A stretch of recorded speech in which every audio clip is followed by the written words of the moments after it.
Hey guys, Rilhon here, welcome back to another video. Today we're going to take a look at the Pontic, which is my latest White Star tender which I've finished. So yeah, she was pretty much the replacement for the Traffic, which is here. I'll compare them in a bit. She was built in 1894, or launched in 1894 at least, and yeah. She was named after the Latin word Pontus, which refers to both the god of Greek mythology or the word itself, which translates to sea or wave. She had a very similar profile to Traffic 1, but she was larger and longer. In 1919, she was sold to Retowing Co. Limited, and again in 1925 to the Beardmore Steamship Company Limited, before being scrapped on the Clyde in 1930. And she was built by Holland and Wolff, unlike Traffic. So she would have had the same build characteristics and components that all the major White Star ships would have had. Now, you can see here that they are similar in profile, but they are vastly different in size. They have the same masts, as you can see, and also the same deckhouse, or it's focusing on the stern, which is kind of curved bit. It's kind of curved, at least it's kind of angled in, so a little bit similar in that regard. They have two hatches, and they have one lifeboat. Now, Net Traffic's lifeboat was placed upside down on her aft hatch, while Pontic actually got a dedicated little platform here for her lifeboat. So yeah, let's get right into the tour. She has a little davit here in the bow to hoist her anchor overboard. There are 3 winches in total, which operates her massive cargo derricks.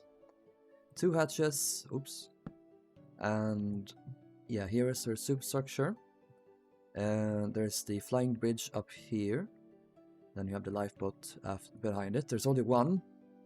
Yeah, this is not cash money. God, that joke was... I'm such a boomer. That joke was like 50 billion years old.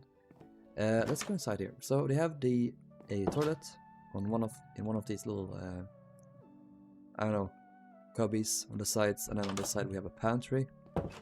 Here in the middle is a mess room with a galley for the crew. I need to fix that. That's annoying. And then here is the engine room, or rather the machine room, because it was a combination of the... I have to pause there to sneeze for a second, sorry. This is the combination. The engine room, the engine and the boiler is in the same space pretty much. So here's the engine. It's a single one powering her single propeller. You have the circulating pump here that and the condenser here that takes the it converts the steam into water, pushes it out of the ship. And here is the single boiler for the ship. There's also a coal bunker here. And yeah, that's pretty much this room. Let's go back up. Here's the little steering engine. It appears to not have been covered, so they would have put like a tarp over it, but that's about it.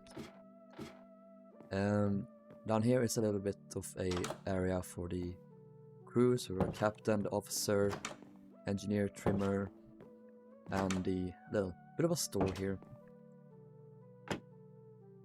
Then in the bow there is another crew area down here, probably for the... Can I go? Yep, I can. Firemen or fireman. I don't know how many. It probably would have been like 2 or 3 firemen, and maybe like seamen and stuff like that. And this is also similar way that Traffic was laid out. There's some crew quarters. I believe it was some in the stern as well. No, there wasn't. Okay. My memory is failing me, for I have gotten early onset dementia.